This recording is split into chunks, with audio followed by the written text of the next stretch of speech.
everyone. Here we are again on another day of Democrat shutdown. So I wanted to come out and just share with you some thoughts, answer some questions, tell you, I guess, reiterate the simple truths of how we got here. Those truths have been obscured just a bit because the Democrats are in a relentless effort to spin the facts. But it's always good when the facts and the evidence are on your side. And I don't want you to listen to the arguments of politicians. If you're watching at home, I want you to look at the real facts. And I'm going to try to here in a very abbreviated summary manner to present those to you. And the facts are very clear. Okay, so the first fact is by way of reminder, how did we get here? Why is Washington tied into a knot right now? Well, I became Speaker almost 2 years ago. And I was frustrated, as most rank-and-file members of Congress are, frustrated about how Congress really doesn't work that well for the American people. That's why people are frustrated about it. We don't spend money responsibly here. We haven't for many years. And the reason for that is because typically, for the annual funding of the government, it's done in a back room. Literally, there's a deal made by the top 4 leaders in Congress, and that's hoisted upon the members, usually at the end of the year, right before a holiday, and an omnibus spending bill. Sometimes the bills are thousands of pages long, and it's always said that few members have fully read it or understood it. That's largely true because they weren't involved in the process. So when I became Speaker, I've been doggedly determined to make this House and the Senate work again, to do right by the American people, to get the process, to rebuild the muscle memory, to get back to the way it is supposed to work. And what does that mean? It means that Congress is supposed to carefully deliberate over 12 separate appropriations bills every year. Why? Because we divide the spending of the taxpayers' funds into 12 categories so that everybody can go through that. And all the elected members, the duly elected representatives of the people, can come here and have a debate and a discussion. We do that through the Appropriations Committee, they're the specialists on it. The members of the House and Senate who work on it around the clock, 365, every day of the year. And then they put together a product. It goes to the full body in the House and then the full body in the Senate. And they work on that together, and they come up with the most efficient and effective way that they can build consensus around to spend the taxpayers' funds. Well, we started that process back this year, and I'm so proud to tell you that we're rebuilding the muscle memory. It's like pushing a boulder uphill, but we've got it done. And we worked 12 separate appropriations bills through the House Appropriations Committee. I mean, they worked hard in a bipartisan fashion, Republicans and Democrats. They worked on it steadily. We had 3 of those bills on the floor. We debated them on the floor. We passed them on the House floor. And we sent that over to the Senate. Meanwhile, the Senate passed 3 of their own bills off the floor. That hasn't happened around here in many years. And all that process that I just described takes a lot of time, a lot of work, and energy and effort. And our appropriators, while they were working in good faith, they ran out of time. Why? Because the end of the fiscal year is September 30th, not December 31. And so the clock was just running out. So what we did, because Republicans are in charge of both houses right now, is the responsible thing.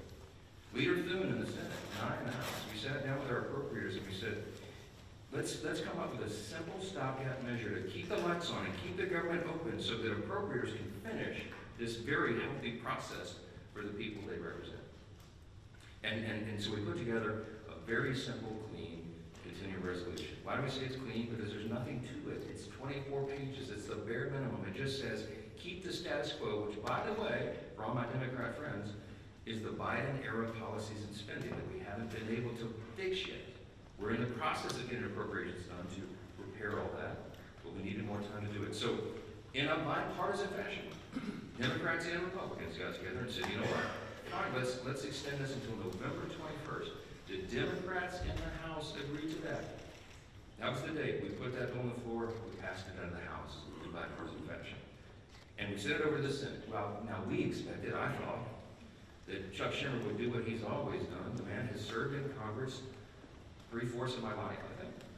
And he has given impassioned speeches over the year, most recently in March of this year, that you have to fund continuing resolutions. You can't shut the government down because it's irresponsible and painful to the American people. He was right in March. He is not right today, which leads me to fact number 2. Fact number 1 was how we got here. Fact number 2 is why are we in this mess? Why did Chuck Schumer change his tune And why is he now saying exactly the opposite of what he said 6 months ago? A picture's worth 10,000 words, okay? This is a copy of the Washington Examiner. Zoom in on that, all right? You can't see this at home. I just had this on my desk in a big stack. I found it. This is published March of 2025, March 26th exactly. There's a picture of Chuck Schumer looking very upset, very angry, walking out with a box, and all the House Democrats depicted their character, saying that he's an enemy of democracy. Why is he an enemy of democracy? Because the far left base in the Democrat Party has turned on Chuck Schumer because he did the responsible thing to get the lights on. Why? Because they want him to show a fight against President Trump. So Schumer doesn't want to be in this situation again. So he said, my gosh, he got his staff together and he got the far left wing of the party. He said, what do you want? What do you want me to fight on? So they created a red herring. A red herring is a distraction. They decided that they would pick a fight on health care. Let me look right into the camera and tell you very clearly, Republicans are the ones concerned about health care. Republicans are the party working around the clock every day to fix health care. It's not talking points for us. We've done it. A big part of the One Big Beautiful Bill, the Working Families Tax Cut, was to fix health care. Health care is broken in America. It's too expensive. The quality of care needs to rise. We need more access for more people, and we have lots of ideas to do that. But that issue is for debate in the next 3 months. It always was. We have members working on that. The tax credit, the subsidy you've heard about that expires December 31st, there's a lot of thoughtful debate and discussion that has already been going on about that and will go on about that. But that's a December 31 issue. So Chuck Schumer is scrambling. He has to have an issue. None of their policies are very popular. So they decided to lob onto health care. And he decided to claim to all of you that is the issue with government funding. It is not. They're two totally separate things. The clean continuing resolution would simply keep the lights on so that the members in the House and Senate can have those debates on health care. We were always planning it. We have lots of ideas on the table on how to fix it. But we don't yet have consensus on it because it's very complicated. We have time to do it. The month of October is a critically important time for us to get the House and Senate working on that very issue. But they're delaying it because they needed a red herring. So in his desperation, it's fact number 3. In his desperation, they decided to create the red herring. They decided to claim that this is all about health care, which the September funding issue never was. That's a December policy issue. He tried to create it as a September funding issue. And in his desperation, they hastily filed an outrageous counter proposal. It is a wild wish list of big government liberal nonsense that we can't do. Their priorities that they crammed into this. Now remember, a simple 7-week stopgap funding measure, the CO, that we passed out of the House in bipartisan fashion, was sent over. And Chuck Schumer filed a counter proposal. Now this is his words, not mine. These are not Republican talking points. These are the facts. 2 exhibits real quick, as I've shown you before. This is page 57, an excerpt of his bill, section 2141, where you see right there that they want to repeal the health subtitle of the Big Beautiful Bill. The One Big Beautiful Bill, the Republicans got signed into law July 4th. The Working Families Tax Cut, we're so proud of that because it has so many amazing things for all the American people. A marquee piece of legislation. But among the most important were the reforms that we did to healthcare. Why? Because Medicaid, for example, is broken. Medicaid doesn't work well. It's underfunded and it was full of fraud, waste, and abuse. And we took our opportunity to fix that. And we did. So what did we do? We went into Medicaid and we said, we got to stop the waste and abuse. We got to make sure that illegal aliens are not on Medicaid. Medicaid is intended for U.S. citizens only, not illegals who break our law and come over the border.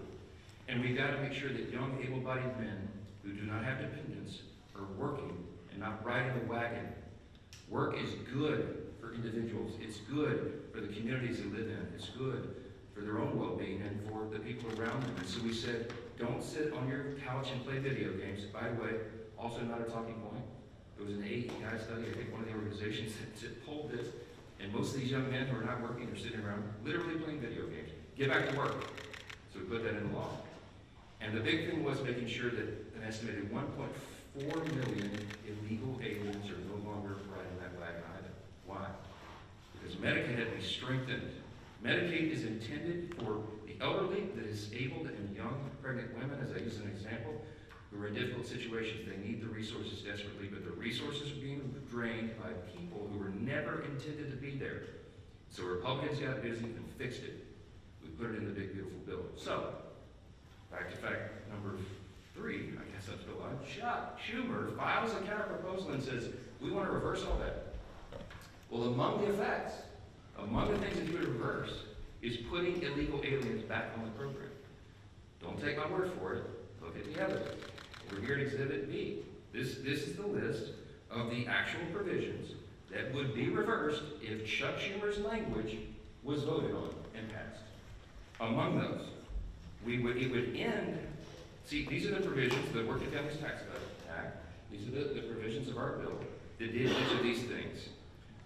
We ended Medicaid funding for most non-citizens. They would reverse that, and it would cost American taxpayers, hardworking Americans, an estimated $6.2 billion. And you see, you just go down the list. The California loophole, you know what they did in California? Gavin Newsom and the team out in California?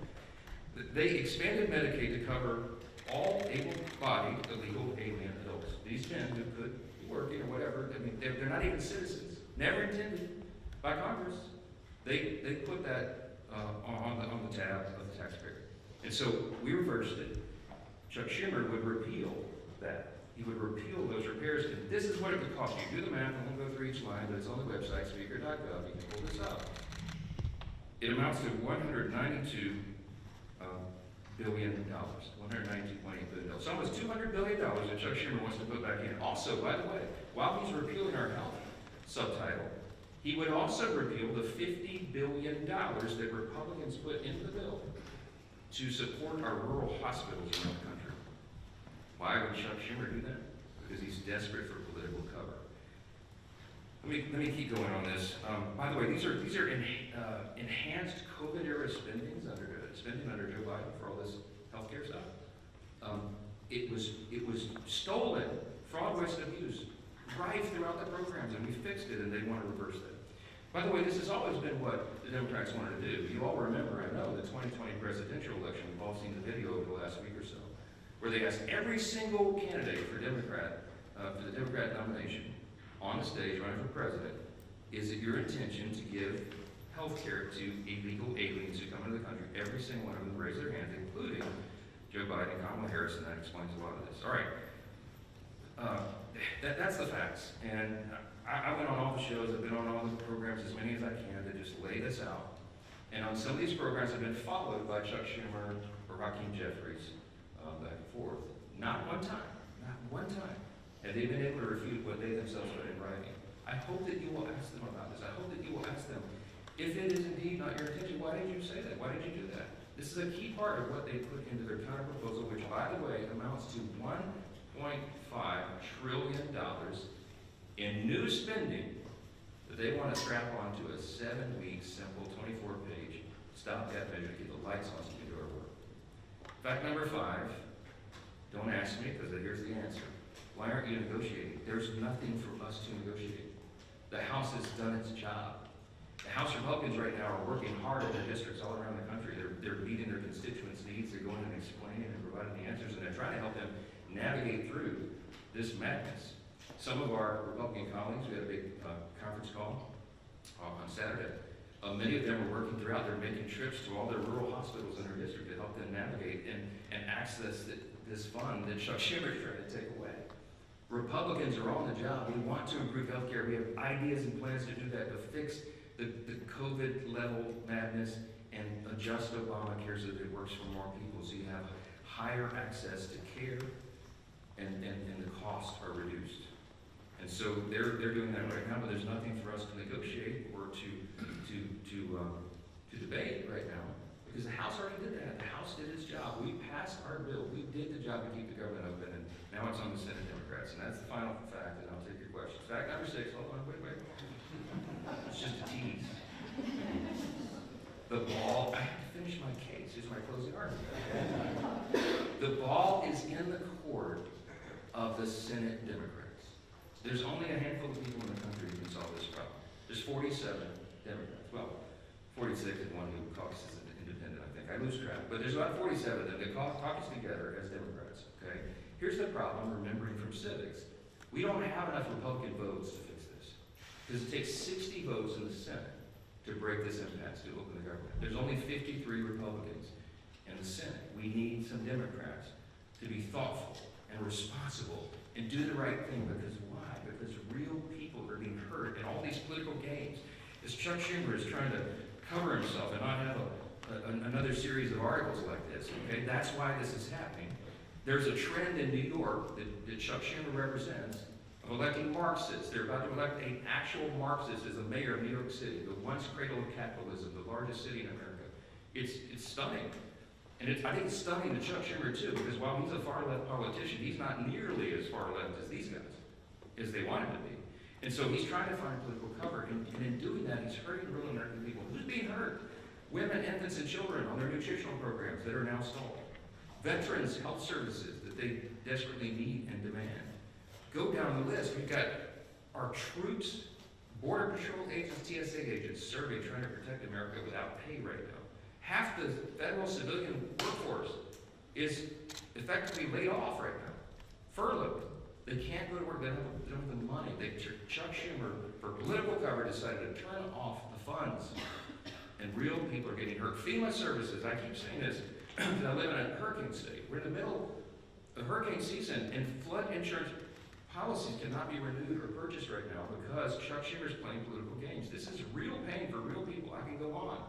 There are articles written in the last 2 days. Some of your outlets wrote about low-income Medicaid or Medicare recipients, for example, who have been able to receive health care at home because we expanded that through telehealth and all that. All that is shut down. Yet people with autoimmune deficiencies who are also disabled, they cannot go visit the doctor's office. So thankfully, mercifully, they've been able to be treated at home. But all that just stopped. So people are canceling their health appointments with their physicians. It is vitally important for them to stay alive because Democrats over here are playing games. We have one plea and one plea alone. We need a handful of Democrats to stop the madness, reopen the government so that we can get to these critical debates about the year-end policy decisions with regard to the further reforms to health care. Plain and simple, that's where we are. That's the facts, and everybody can draw their own conclusions. Don't listen to the words of politicians. Look at the actual evidence and the facts. And I think the case is very clear. Yes, sir, because you're standing up for it. Jeffrey just challenged you to a debate on the House floor today. Do you see yourself debating him, or would you?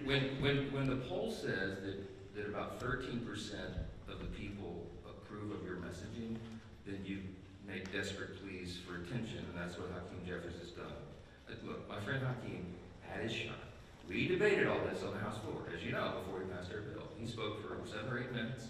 He had all of his colleagues lined up. They gave it their best shot. They argued and they stomped their feet and screamed at us and all that. And still, we passed the bill in bipartisan fashion and sent it over to the Senate. The House has done its job. I'm not going to let Hakeem try to pretend for these theatrics. I mean, this is a Chuck Schumer decision. The ball is in the Senate's court now. The House has done this. We don't need to waste time on that nonsense. Those debates have been had. Colleague's a friend, and I mean, Hakeem is a friend and a colleague. I respect him, but we all know what he's trying to do there. Yes, Speaker, so are you just out until the Senate votes for the CR? I'm anxious to get my folks back. And look, I want to bring the House back into session and get back to work, but we can't do it until they turn the lights back on. We need Chuck Schumer to reopen the government, and as soon as he does that, we'll bring everybody back here. Yes, back right. Yes, sir. Speaker, why not call it back in session? Because with respect to what you said at the start about the importance of passing funding bills, there are still 9 funding bills to pass in the House. Yeah, well, we remember, we passed them through the House committee, they're out of committee, and we'll get them on the floor. And the appropriators have been working, and they are working as we speak, on trying to figure out which packages of bills we can move to the floor next. And there's some really good discussion that's been had. I myself have spoken to Democrat appropriators on the other side about these things and our commitments to move that and do it. I'll tell you, I mean, this is not some sort of confidential thing. I had I think a fruitful discussion with Senator Patty Murray about 2 days ago, a day or so ago. And I told her it is my full intention that if we break this impasse and we put these bills together, we have 3 of them in conference committee right now. Whatever the conference committee comes up with, I will put on the floor. I'm ready to go. But we've got to open government up so that they can move to that next level, so the conference committee can get that work done. That is small D democracy at its best. You get R's and D's, everybody in the room, and they hash it out, and whatever that final product is, we will move through the process. So we need to be able government to do that. Yes, sir. Mr. Speaker, I know your contention is that the state subsidies don't end until the end of this calendar year. Do you disagree with the Democrats' position that these insurance companies are setting their premium rates now, and that people are going to have to make open enrollment decisions in the very near future? Yes, Is part of the reason that you have to have this discussion now? Yeah, they've been saying that some of the insurance companies will be sending out notices in early November. The last time I checked, it's October 6th. We have the entire month of October. We'll stay here around the clock to work through all these things, but we have to get government open again to do it. They're trying to obscure the issue. We are talking about a simple funding measure that the Democrats themselves have voted on over and over and over. Chuck Schumer, they voted on it 13 times during the Biden administration. This is the exact same thing that was on the floor in March when Chuck Schumer, I should have brought his video and let him give you the speech, or why it was so important to pass it. Nothing has changed except politics. That's a political issue that they're trying to make up. Yes, ma'am. Mr. Johnson, thank you. You mentioned that there is no negotiation to be had, but you also acknowledge that funding the government has to be bipartisan. So is the only way out of this for Democrats to completely drop their demands? Is there anything that Republicans are willing to give? And have there been any conversations? It doesn't seem like the two sides are talking. I'm so glad you asked the question. Why aren't you dropping all of your demands so that it makes it more palatable for Democrats to join you? I didn't put any on the CR. Leader Thune and I have tried to explain this a few times. There's nothing for us to negotiate. I cannot go to the CR and go, you know what, Democrats, you're right. Let me take out these 3 Republican priorities. I didn't add a single Republican policy or priority or preference to the CR. It is 100% totally clean. It is an exact status quo replica of what we're doing right now, which again is Biden-era policies and spending levels. To our great chagrin, but in good faith. I presented that because I didn't want to play games. We are responsible. We're not going to shut the government down for people who desperately need these services and all these things that I've said are stalled. And so we didn't, no gimmicks, no tricks. There's nothing that Leader Thune and I can go to Chuck Schumer and say, you know what, okay, we'll pull this off. Would that make it better? No, I don't have anything to give. I didn't put any of our priorities on the spending measure because, again, all we're trying to do in good faith is get 7 more weeks to finish that appropriations process that we've been all so excited about. Jay? Who will own, if you're not able to extend these subsidies, which is a possibility, it seems, who will own the political impact from that if health insurance does go up 200%, as people are warning? That's putting the cart like a mile in front of the horse. I know. I believe that the subsidy issue, that's the December 31 issue, is a complicated one. It hasn't worked well. It's filled with abuse.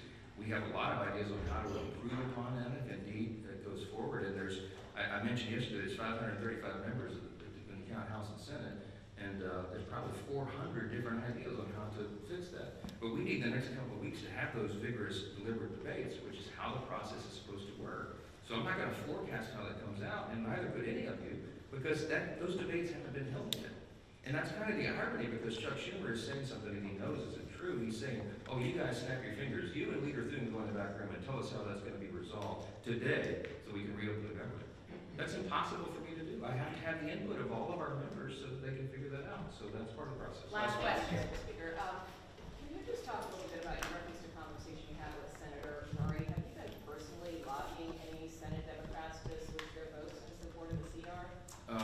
No, they haven't exactly been ringing my phone off the hook, okay?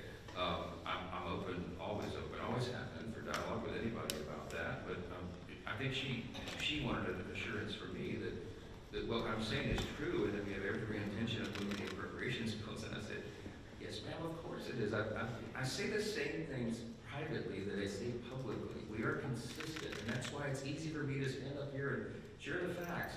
When the simple truth is on your side, you have nothing to hide from. I'm just presenting it to the American people. This is the fourth time we've done that. I hate to drag you all out and go through all the details, but I've got to put on the case over and over because repetition apparently is the key to this. People are starting to recognize this is not a Republican shutdown. It is a Schumer Democrat shutdown. Again, why? Because they needed political cover. It's shameless. It is sad. Real people are hurting, and it needs to end. They'll have another opportunity this evening. And I sure pray, I hope you all will, that a handful of additional common sense people on the Democrat side will change their votes, reopen the government, so we can get back to all these issues as we desperately want to do. Thank you all so much for being here. Thank you.